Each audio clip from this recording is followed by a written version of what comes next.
Right, Geoff, I'm going to show you a quick magic trick, so watch the card.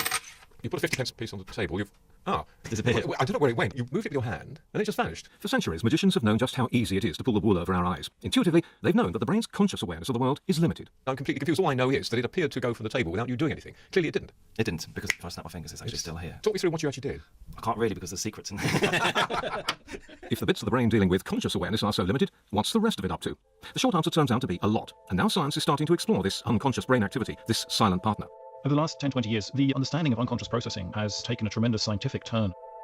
Whether we're lifting a coffee cup when we open our eyes and we experience a visual scene, there's an enormous amount of background unconscious work being done by the brain to make these things possible. A growing knowledge of what the unconscious can do is enabling scientists to harness its potential, from the military to the medical. The first step is to give people a reasonable diagnosis on the basis of what we know about these problems now, which is that they're real, they happen to lots of people, they're not made up or all in the mind. To grasp the importance of the unconscious, we need to start with what we are aware of, consciousness. I still find it very hard to imagine really how little of the information I'm consciously aware of. Magician turned psychologist Gustav Korn of Goldsmiths University of London in the UK.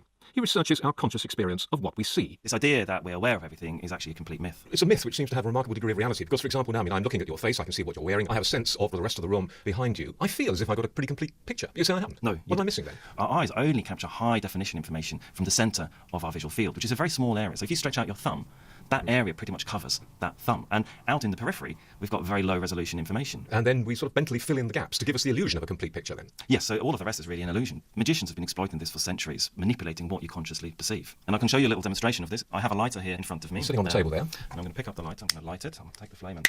Okay.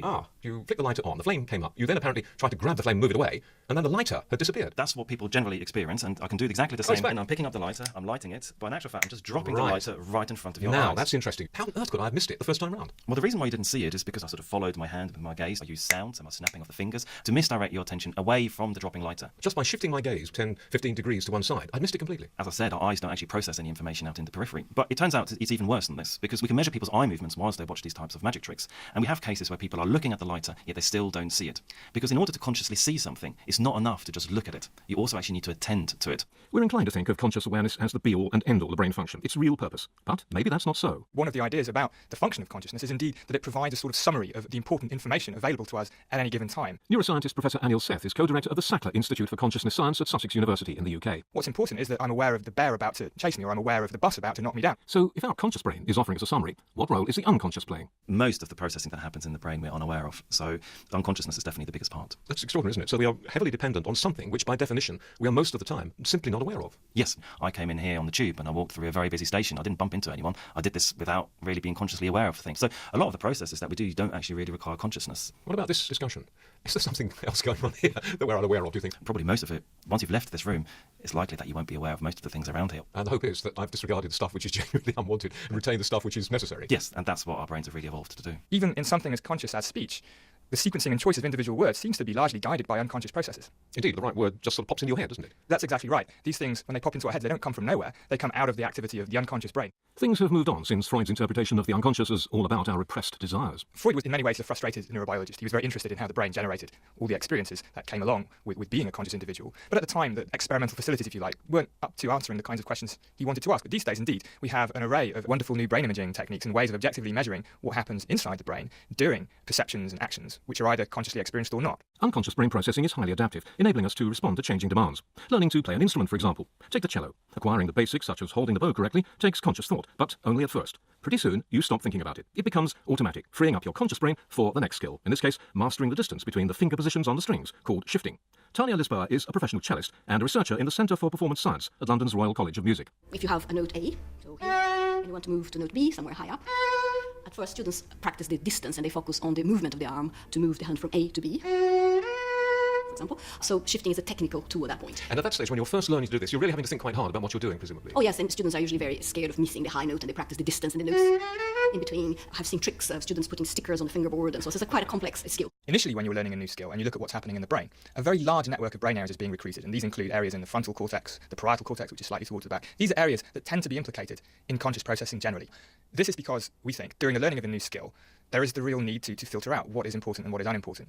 And once things become relatively automatic, indeed, responsibility can be transferred to other parts of the brain. And you do this again and again and again until you've really got the knack of doing it. Absolutely. It involves inevitably a lot of repetition, and these actions become more automatic. You do not need to think about that anymore. It's got locked into your unconscious. Yes, and the focus of attention then moves to the type of shifting. So, if you articulate that, or more expressive shifting, and then how you embed that into a musical phrase.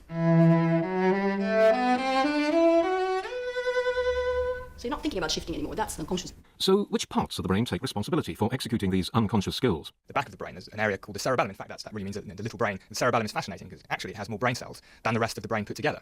The cerebellum is very, very well designed to promote and provide fluid movements.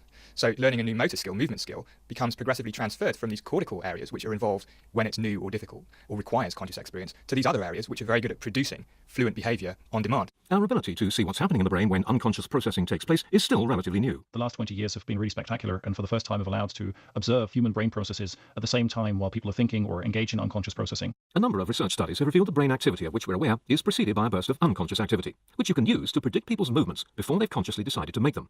More recently, it's been found that this also applies to other types of decision.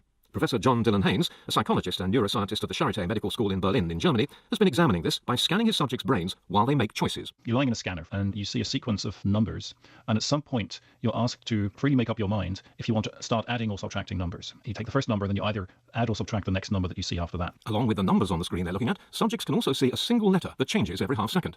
Each time they decide whether to add or subtract a pair of numbers, they note the letter then showing. This signals the exact moment at which they make their conscious decision. If you look in the brain before that time, you find that unconscious brain activity starts preparing the decision several seconds before people think that they're making up their mind. What's more, the pattern of this unconscious brain activity depends on whether the decision is to add or to subtract. So, by looking inside the brain, Professor Haynes can predict which decision the subject will make before he or she is aware of having made it. We can't predict perfectly. Our accuracy is around 60 to 70%. It could be that the brain is actually not completely made up its mind, but the brain is just kind of nudging you in one or the other direction. What does Daniel Seth make of this? I think it's fascinating that this is possible, but the fact that you can record this brain activity 4 seconds before doesn't mean by itself that what you're recording is causally influencing the voluntary decision later on. What we need to do with that kind of work is say, okay, now if this brain area is indeed lighting up 4 seconds before we make the decision, let's try to understand exactly why and how and what effect that is having on what comes later. That's an absolutely important question. It looks as if the early brain processes that precede the decisions are the reason why we make the decision, but we still need further research to clarify this. Experiments like this have clear implications for our notions of free will. We tend to think the point in time when we make up our mind, it's the crucial event happening, and we assign responsibility to this moment. If a person thinks about the action they're going to commit, say, for example, a crime, it might be that if everything emerges from basically uncontrollable brain activity, the question is, who are you going to assign responsibility to? A troubling thought.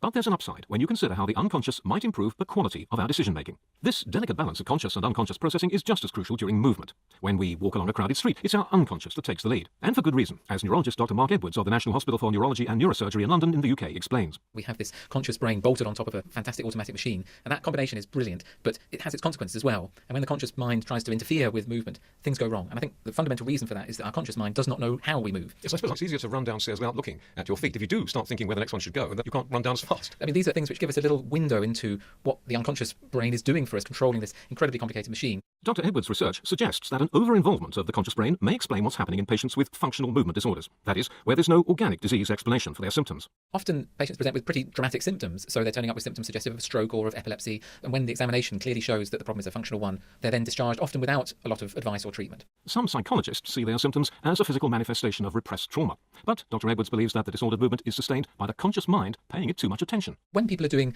movements like, for example, just lifting up your leg or something like that in a scanner, what's active is the more unconscious machinery to just move the leg. But then, say we take the example of people with functional leg weakness, and they're asked to try and move their weak leg. They're turning on bits of the brain involved in attention towards the self, which shouldn't be involved in movement, and that is what is making the movement go wrong. So what triggers this over-involvement of the conscious brain? In common with many other patients, Hayley Thorne's problem started with a physical event. 16 months ago, she donated blood. She'd done it before, but this time was different. As soon as she took the cannula out, I was sick, I blacked out, and my body position was like someone who was having an epileptic fit. She was left with her arm shaking constantly, and as is often the case, she developed some other symptoms over time, including sort of clenching of her fists and discomfort, even a sort of dislike of the arm, so she would put it behind her back because it was so embarrassing and difficult. I had a manual car lens, so obviously I couldn't drive. Your right hand too, so things like writing and so on, impossible. Yeah, and I went back to the doctor several times, and they basically told me that it was in my head, and that I would have to live with it for the rest of my life. After 10 months, Hayley was referred to Dr. Edwards. 3 months ago, she underwent 5 days of intensive physiotherapy.